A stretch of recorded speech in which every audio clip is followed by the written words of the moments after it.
En realidad, ven que anteriormente estos eran dos capítulos que estaban separados, pero actualmente es solamente uno, ¿verdad? Entonces, se involucra fuentes de radiación, que nosotros ya vimos una parte, efectos estocásticos, determinísticos, unidades de dosis, sensibilidad, exposición laboral o efectos de la exposición, que habíamos hablado un poquitito, pero no tan a detalle. Entonces, todo esto es lo que vamos a estar hablando en cuanto al contenido. Bueno, la fuente de radiación, sabemos que la Tierra recibe radiación de diferentes tipos, desde, vamos a decir, la luz o la radiación que recibe del Sol, sería una de las fuentes más importantes. También de partículas provenientes del centro de la galaxia y de otras que se encuentran más alejadas, de ahí también recibe radiación, pero no toda la radiación recibida sobre la Tierra extraterrestre, sino también desde el interior de la superficie terrestre. También existen núcleos radioactivos que fueron creados ya al formarse el sistema solar y emiten también formas de radiación. Vemos que desde el siglo XX esta radiación natural que está dentro de la Tierra se le ha sumado la radiación que el ser humano aprendió a producir, y esto está muy relacionado con la energía nuclear, de manera a poder satisfacer sus necesidades y intereses. Esencialmente, uno de los problemas que se tenía en la antigüedad es el acceso a energía eléctrica. O sea, una vez que muchas de las actividades humanas dependieron de la energía eléctrica, cuando se necesitó tener fuentes que sean estables. Porque ustedes saben que si usamos fuente solar, cuando no hay sol ya no tenemos fuente, ¿verdad? Nosotros tenemos algunos puestos de energía solar. Por ejemplo, en Quilibebuy hay un puesto de energía solar que sirve para cargar vehículos eléctricos. O sea, tienen paneles solares, y si es que por ahí no hay sol, también esa batería de carga de esa zona también carga energía de la red nacional, ¿verdad? Pero tiene también un sistema de carga solar. Y muchos de los lugares que van a ver en la costanera, algunos puestos de energía eléctrica, o sea, de focos, se cargan con energía solar. Pero el problema es que, por ejemplo, ya a la mañana no teníamos luz y ahí eso limita la provisión. Lo mismo es que la energía eólica, si no hay viento, limita la producción. Por lo que una de las energías más rentables es la que tenemos nosotros, que es la hidroeléctrica, pero no todos tienen. Entonces, por ejemplo, en países nórdicos, en donde tienen una temperatura muy baja, entonces requieren tener disponibilidad de energía eléctrica para la calefacción. Y eso lleva a muchos países a que tengan energía nuclear. Bueno, la radiación producida por el ser humano, que es la radiación artificial, o sea, se considera artificial aquella que se produce mediante la producción del ser humano. Causa aproximadamente 17 al 20% de la irradiación total promedio en el mundo actual, o sea que no es una cantidad despreciable, pero tampoco es todo, o sea, no es todo lo que el ser humano hace nada más, sino también tenemos exposición exógena. Y el resto va a ser natural, que no tiene que ver con la actividad. Entonces, vemos ahí la ejemplificación gráfica de la radiación artificial y natural, y vemos la fuente de alta radiación a nivel mundial, ¿no? Los rayos cósmicos, que son radiación del Sol, del espacio exterior, los materiales de construcción, el cuerpo humano también, la Tierra, fuentes hechas por el hombre que vienen a ser una dosis anual muy importante. Las bombas atómicas. Ahora, ¿por qué las bombas atómicas no tienen una dosis anual importante? Porque el evento ocurrió en una oportunidad, ¿verdad? Sin embargo, en el tiempo se sigue eliminando, pero una cantidad mucho menor que en el momento del evento, ¿verdad? Por eso no es cero, pero tampoco es todo azul.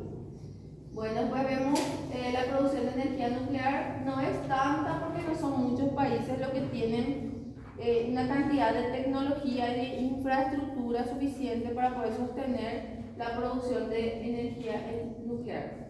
Y otros equipos eléctricos. Entonces la cantidad de radiación natural recibida por un ser humano es relativamente similar para la mayoría. Se pueden distinguir dos mecanismos que van a ser externa cuando la radiación proviene de fuera del cuerpo o interna cuando el elemento radioactivo emisor ha sido ingerido, ha sido inhalado, entonces se encuentra dentro del cuerpo. Y esto tiene también relación con objetos, alimentos en áreas donde ocurrió, por ejemplo, un evento catastrófico. Entonces todos los objetos que estuvieron ahí, animales, objetos, vamos a decir, o materiales que no son biológicos, y también los que sí van a estar cargados con energía o van a tener radiación. De alguna u otra manera van a quedar con la radiación.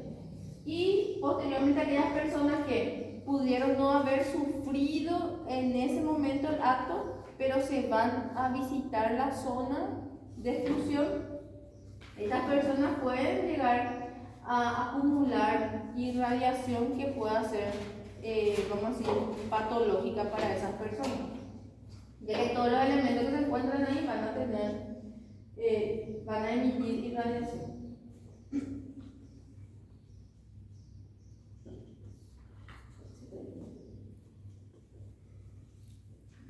Bueno, uno de los responsables de la radiación natural externa son los rayos cósmicos, constituidos principalmente por protones y son partículas alfa.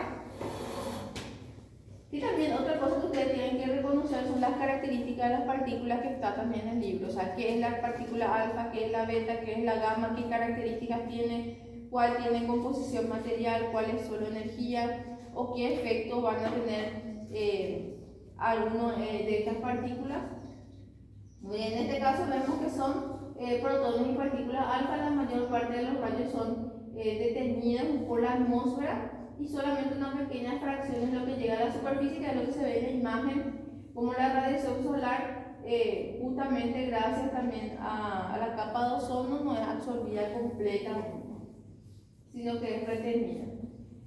Y ahí, por eso también vemos la división entre la estratosfera, la troposfera, las diferencias que tienen estas dos, vamos a decir, estas dos zonas de la atmósfera terrestre.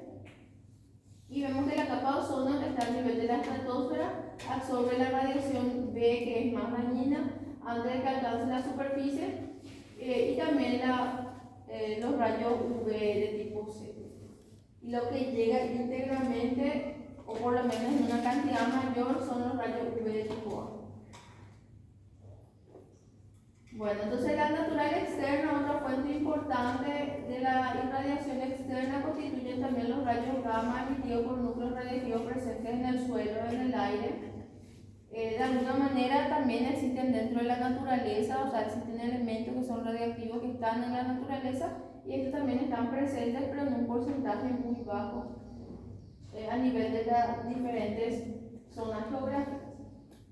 Bueno, una radiación interna se debe, dijimos, a la inhalación del polvo que contenga una suspensión de partículas radiactivas y también a la ingestión, ya sea de agua o alimentos que hayan sufrido la incorporación de un elemento que sea inestable en la composición. Entonces, desde la vía respiratoria podemos tener inhalación de partículas de polvo, el uranio, el torio, isótopos de polonio, plomo, fumadores, es 50% superior a los no fumadores. Entonces, aunque les parezca algo, un evento muy alejado de nuestra realidad, ustedes saben que muchos fuman. Entonces, de alguna u otra manera también se exponen a un porcentaje de inhalación de partículas que puedan ser radiactivas también. Hasta qué punto esos cigarrillos no tienen nada, es difícil de tener esa seguridad. La inhalación de radón del aire, si este gas por decaimiento radiactivo se transforma en polonio, el polonio se deposita en los pulmones y continúa emitiendo radiación. Y justamente el hecho de ir emitiendo radiación tenía que ver con una clase anterior que habíamos dado. ¿Se acuerdan que nosotros teníamos primero un elemento radioactivo que va transformándose, va emitiendo energía hasta llegar a una etapa final, generalmente suele ser plomo, por ejemplo, que ya tiene estabilidad, entonces ahí sí ya no es radioactivo. Pero todos los elementos intermedios hasta llegar al plomo van a ser radioactivos, pero en menor medida. La ingestión de alimentos contaminados con el tritio, el carbono 14, el berilio, el sodio también podrían ser o estar relacionados. Vemos al radón como uno de los más importantes. Posteriormente están los rayos gamma, los cósmicos, el potasio 40. Son las principales fuentes de radiación según el porcentaje de cada fuente, entonces contribuye al promedio total de exposición. La radiación artificial constituye un 17% de la total del planeta, se divide fundamentalmente en usos médicos, en ensayos nucleares y en energía nuclear. Ven como la energía nuclear, aunque nosotros le veamos como una fuente muy importante a nivel mundial, es un porcentaje muy bajo. Sin embargo, por ejemplo, los de uso médico nosotros estamos en contacto todo el tiempo. O sea, todo el tiempo se está realizando radiografías en el hospital, tomografías, y también ahí se le está exponiendo a radiación a los pacientes. Entonces, los usos médicos tenemos el uso de rayos X, la medicina nuclear de diagnóstico, que es cuando yo puedo hacer una radioscopía, que ya vimos en una clase anterior, la radioterapia. La radioterapia también es una forma de tratamiento, por ejemplo, en el cáncer. Entonces, a lo cual vemos habitualmente. La radiación artificial, con respecto a los rayos X, que son los que más abundan como fuente, es la fuente más importante de exposición a la radiación producida por el ser humano. Los valores promedio para una población dependen de la frecuencia con que los individuos se someten a un examen radiológico. Obviamente que cuanto más se somete, va a tener mayor riesgo a cualquier efecto deleterio. Bueno, tenemos una tendencia mundial a aumentar el empleo de radiografía. O sea, últimamente es, si ustedes ven la actividad médica, si alguno de ustedes ejercen alguna otra profesión que no sea de medicina, sino sea alguna otra dentro del personal de blanco, van a ver que en algunos lugares el paciente está internado por neumonía y se le hace radiografía de control. ¿Control de qué?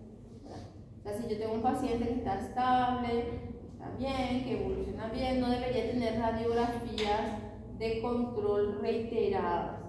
Porque si yo no voy a tomar ninguna conducta con el paciente, no es que yo ya, el paciente está peor y pienso que tiene una complicación asociada a la neumonía, y voy a tomar una decisión con respecto a la imagen para que le pegue la imagen, solo por tener. Entonces van a ver que eso se hace mucho en el privado, se hace mucho. Entonces se le pide radiografía de control porque, y vemos cómo eso no es lo ideal. Y ese es uno de los objetivos de dar esta clase. O sea, ¿por qué tener una visión? O sea, ustedes tienen que tener ya una visión desde ahora de que muchas de las actividades médicas suponen riesgo también a los pacientes, suponen riesgo al personal y no es tan fácil como ordenar más. O sea, uno tiene que tener también la expertise de decidir si realmente ese estudio va a aportar algo de valor o lo estoy pidiendo de valor.